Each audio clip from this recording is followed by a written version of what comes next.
Some actors played tough, but these men lived it. Their scars weren't made of makeup, and their eyes didn't need direction to look dangerous. They came from prison yards, war zones, coal mines, and back alley fights that would have broken most people. Every punch they threw on screen came from something they'd already survived off it. This isn't about who looked cool holding a gun. It's about who earned that stare, the ones who bled, limped, and kept filming anyway. The ones who didn't need body doubles because pain was just another scene to get through. From teenage drifters who rode the rails during the Great Depression to real war heroes who faced death before fame, these are Hollywood's toughest men, proven not by scripts, but by scars. And by the time we're done, you might realize the meanest face in the movies wasn't the scariest man in real life.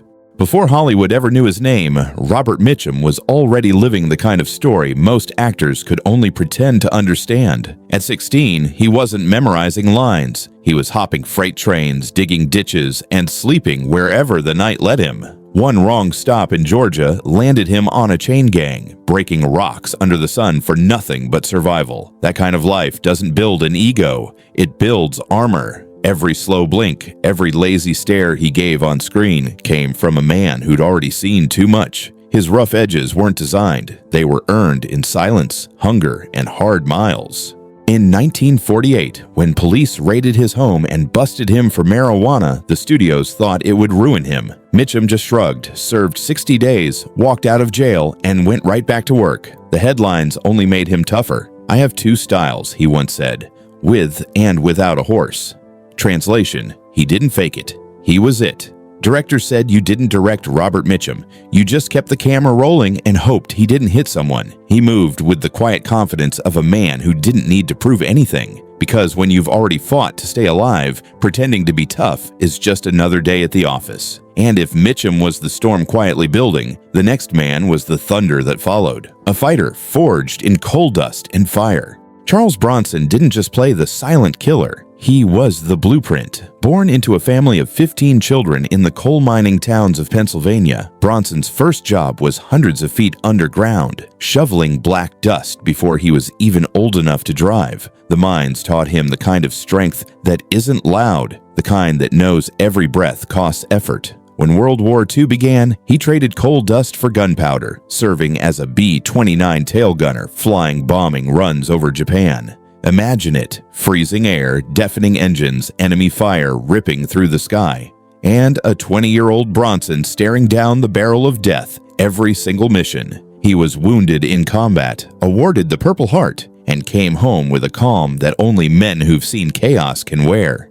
Hollywood tried to polish him, but it didn't work. He wasn't there for glamour. He was there to get paid. Directors said he moved with military precision, efficient, mechanical, and final. No wasted motion, no fake emotion. His punches on set landed different. Fast, short, real. When the mob allegedly threatened him after Death Wish, Bronson didn't ask for guards. He just laughed and said, "I've lived too long to be scared now."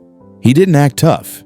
He defined what toughness looked like. A man who'd seen death from a bomber's window, walked out of poverty, and turned silence into power. But the next man proved that toughness didn't always come from combat. Sometimes it came from pain that never left your body. John Wayne didn't build his image in a gym or a casting room. He built it in pain. Long before he became Hollywood's symbol of rugged masculinity, Wayne was just Marion Morrison, a college kid moving heavy props and setting up scenes behind the camera. He wasn't born into fame. He earned it through grit, busted ribs, and the kind of work ethic that didn't know how to stop. During the filming of The Alamo, Wayne cracked several ribs performing a horse stunt. Most actors would have called it a day. Wayne wrapped his torso, swallowed painkillers, and kept filming, not because he had to, but because he couldn't stand quitting.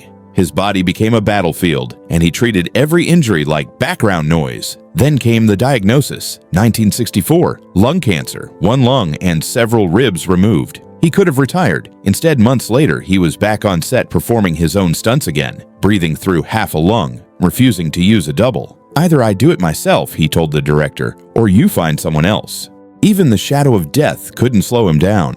During The Conqueror, he and the crew filmed near a nuclear test site where radiation exposure would later claim dozens of lives, including his own. Wayne likely knew the risks. He showed up anyway, because that's what he did. He showed up hurt or not, coughing or not, camera rolling or not. John Wayne's toughness wasn't a pose or a myth. It was endurance. Stubborn, painful, relentless endurance. And if Wayne was the mountain that refused to fall, the next man was a lightning bolt. Fast, compact, and deadly precise. James Cagney didn't need muscles to dominate a room. He needed movement. Born on the Lower East Side of Manhattan, he grew up where fists did the talking, and the only rule was survival. At barely 5 feet 5 inches, he learned early the size meant nothing if you could hit first and move faster. He boxed not for glory, but because it was the only way to make it home with your lunch money. That fighter's reflex never left him.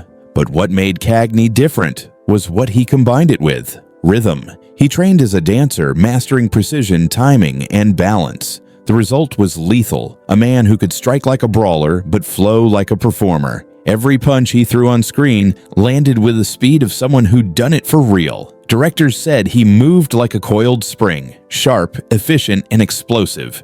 When he played gangsters, audiences believed him, not because of the dialogue, but because of his eyes. That twitch of energy, that quick shift before a punch, it was real muscle memory. Bob Hope once joked, Cagney would drop you, then help you up and buy you a drink. That wasn't exaggeration. That was his code. He never strutted, never overacted, and never played for sympathy. His power came from precision, knowing exactly when to strike and when to stop. James Cagney proved that toughness doesn't always roar. Sometimes it dances. And if Cagney was a dancer with fists, the next man was the opposite, a soldier who moved like silence itself. Lee Marvin didn't need to act like he'd seen war. He actually had. Before he ever stepped onto a movie set, he was a Marine scout sniper fighting in the Pacific during World War II.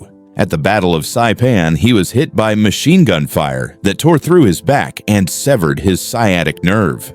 Most men would have been done. Marvin lived, limped, and carried that pain quietly for the rest of his life. That limp was real. He just learned to disguise it on camera. Directors noticed something about him, the way he moved differently, slower, tighter, as if every step had purpose. That wasn't acting. That was a man who knew real violence wasn't loud or dramatic. It was sudden, efficient, and final. Off screen, the legend only grew. During filming in Oregon, Marvin got into a bar fight with a group of lumberjacks. Witnesses said he took on multiple men, held his own, and still showed up to set the next morning, bruised but ready. Co-stars said being around him felt tense, like sitting next to someone who could snap a neck without raising his voice, and still not brag about it afterward. Lee Marvin's danger wasn't in his size or temper. It was in his stillness. He had the calm of someone who had already looked death in the face and come back bored. And if Marvin was the quiet storm of the old war generation,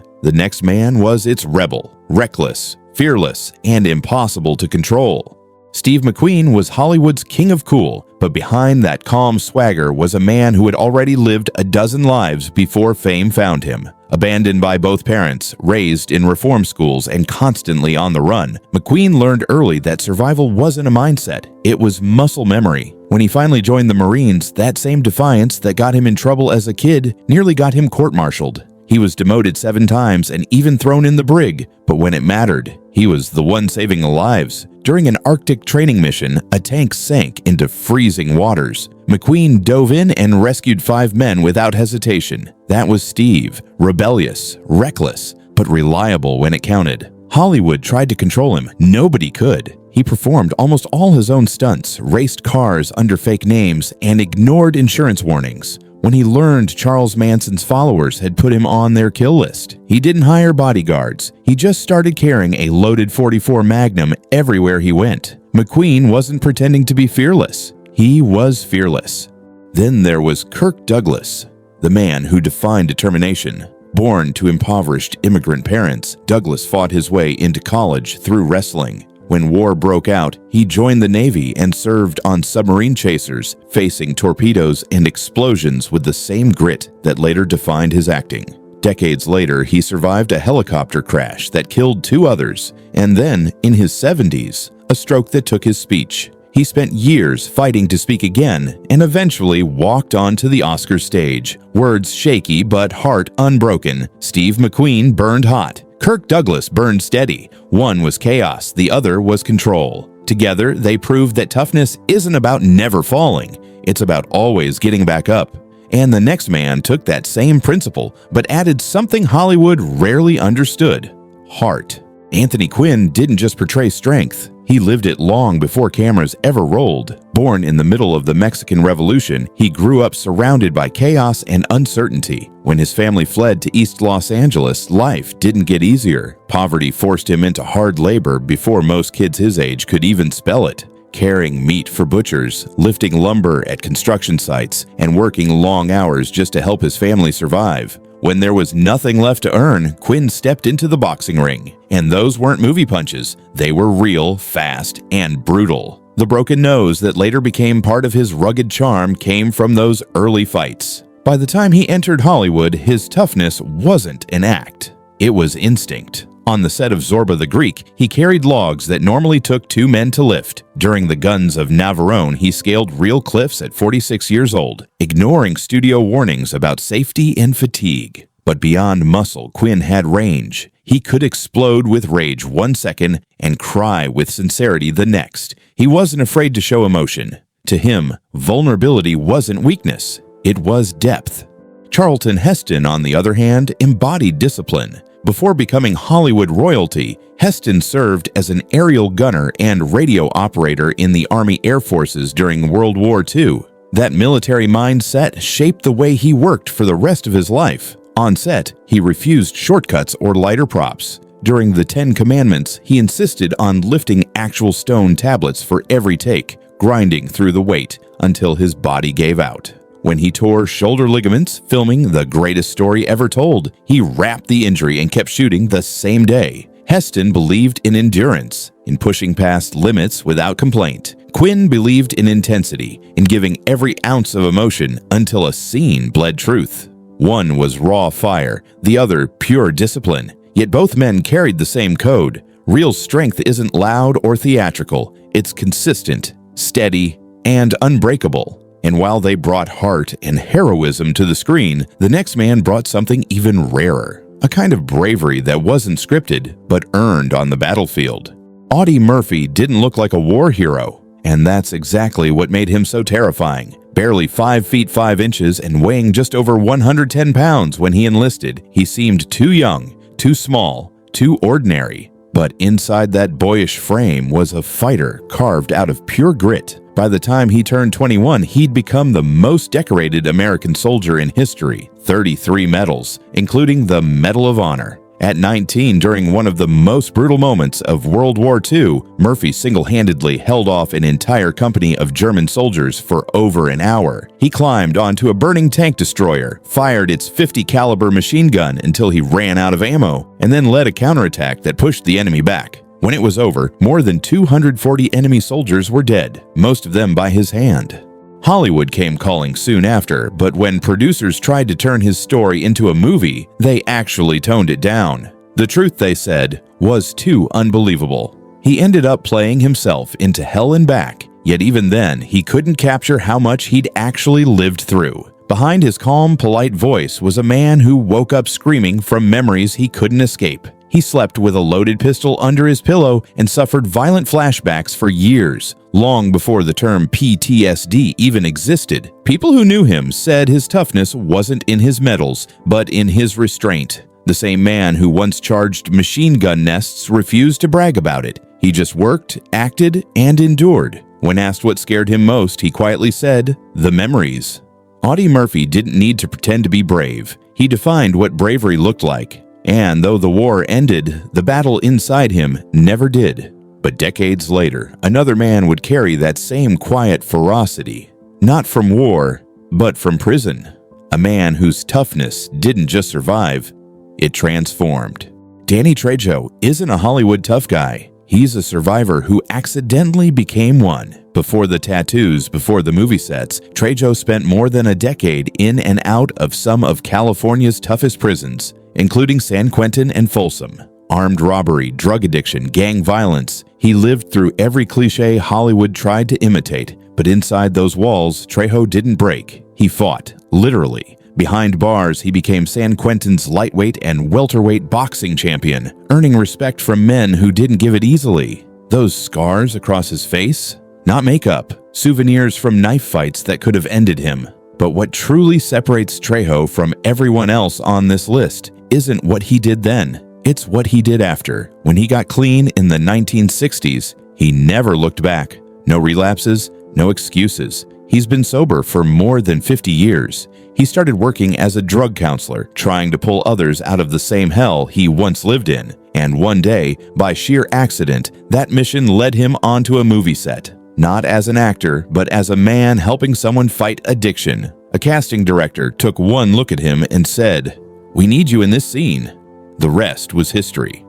Trejo never asked for fame, never chased it. He just showed up, did the work, and kept helping people. Even today, with over 400 film credits, he still visits prisons, speaks to addicts, and gives away food to the homeless in his own neighborhood. When asked about doing stunts at his age, he just laughs. "I'm 75. I don't want to be 76 pretending to be 35. Actors get hurt. Stuntmen don't." That's the kind of confidence that comes from surviving real danger, not pretending. In neighborhoods where fake toughness gets you killed, Danny Trejo commands instant respect. As one former inmate once said, "In there, everyone knows who's real." And Danny's the realest of them all. He's living proof that toughness doesn't end with violence. It evolves into purpose. And that brings us full circle to what tough truly means. When the credits roll and the lights fade, you realize something. Toughness was never about how hard a man could hit. It was about how much he could take and still show up again tomorrow. Every name on this list carried pain that no camera could capture. War wounds, prison years, poverty, broken bones, and heartbreak. Yet none of them ever let it stop them. They turned suffering into character and character into legacy. From Robert Mitchum's unshakable silence to Charles Bronson's soldier's precision. From John Wayne's relentless endurance to Audie Murphy's quiet, haunted bravery. These weren't actors pretending to be heroes. They were men who'd already survived the kind of stories Hollywood could only dream up. In a world full of image and illusion, these men reminded us what authenticity really looks like. Discipline, pain, and resilience forged into presence. They didn't need to play tough. They were living proof that real toughness doesn't need an audience. So now it's your turn. Who stood out to you most? Which of these legends would you never want to meet in a real fight? Drop your answer in the comments. And if you love uncovering the untold side of Hollywood, hit that subscribe button and turn on notifications. Because next time, we're pulling back the curtain on the stars whose off-screen secrets were even darker than their movies. This was the 10 toughest actors in Hollywood history, proven not posed. And remember, real toughness doesn't need a script, it needs scars.